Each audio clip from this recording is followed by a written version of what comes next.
السلام علیکم ورحمۃ اللہ وبرکاتہ۔ مقالہ وہیں چھوڑ رکھا ہے، لیکن دو تین باتیں عرض کرنا چاہوں گا۔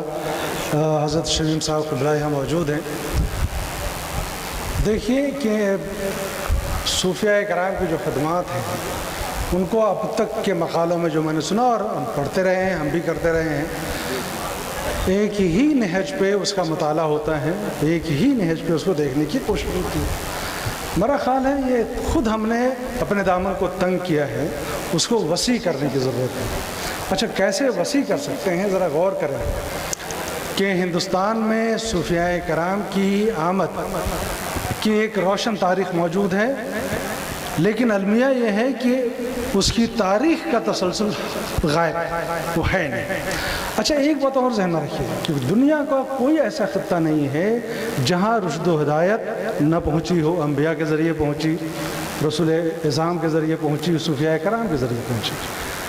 اچھا، ہر خطے میں آنے والے صوفیاء نے اس خطے کی تہذیب و تمدن کے پیش نظر تبلیغ اور رشد و ہدایت کا سلسلہ شروع کیا۔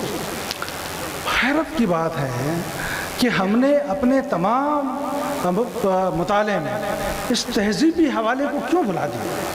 اب یہ دیکھیے کہ ہندوستان میں کوئی ایسی مستند تاریخ تو ہے نہیں کہ یہاں انبیاء آئے یا نہیں آئے، لیکن یہ تو مستند تاریخ ہے کہ حضور اکرم صلی اللہ علیہ وسلم کے ارشاد سے، ان کے اذن سے، ان کی اجازت سے، بشارت سے صوفیاء کرام ہندوستان آئے، ان میں قطب مدار بھی ہیں۔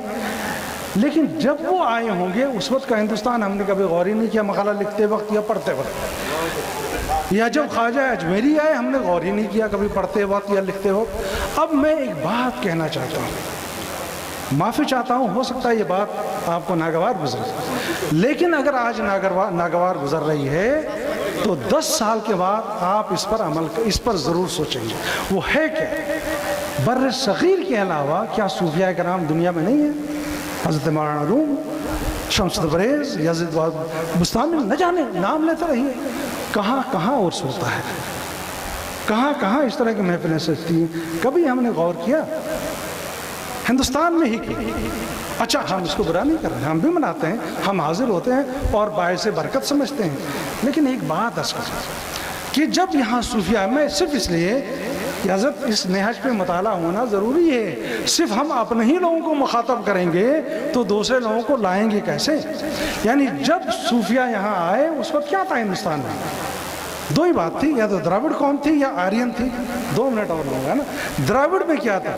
مذاہب کا تو ذکر ہے دراوڑ میں، اور آرین میں کیا تھا؟ جس کو ہم مسٹسزم کہتے ہیں، آدھیاتمک جس کو ہم کہتے ہیں، جس کو تصوف کہتے ہیں، یہ یہاں موجود۔ لیکن معاملہ کیا تھا کہ یہ جو تصوف کے راستے تھے، جو الوہیت کے نام پہ، وحدانیت کے نام پہ اپنشد میں، گیتا میں، قرآن میں، اور آج بھی جو ایک فیشن ہے کہ تمام مماثلتوں کو بتایا جاتا ہے، لیکن ان تضادات کا ذکر نہیں ہوتا ہے جو کفر و الحاد کی طرف لے جاتے ہیں۔ اس کو انڈر لائن کرنے کے لیے اور اس کے درمیان ایک خط کھینچنے کے لیے ضروری ہے کہ اس تہذیب کا مطالعہ کیا جائے کہ یہاں کے صوفیاء جب آئے ان کے سامنے کیا ضرورت تھی، کون سے مسائل تھے۔ یہ ملک وہ ملک نہیں تھا جو بالکل جاہل تھا، یہ ملک تو وہ تھا جہاں اپنشد اور قرآن وغیرہ ساری چیزیں تھیں۔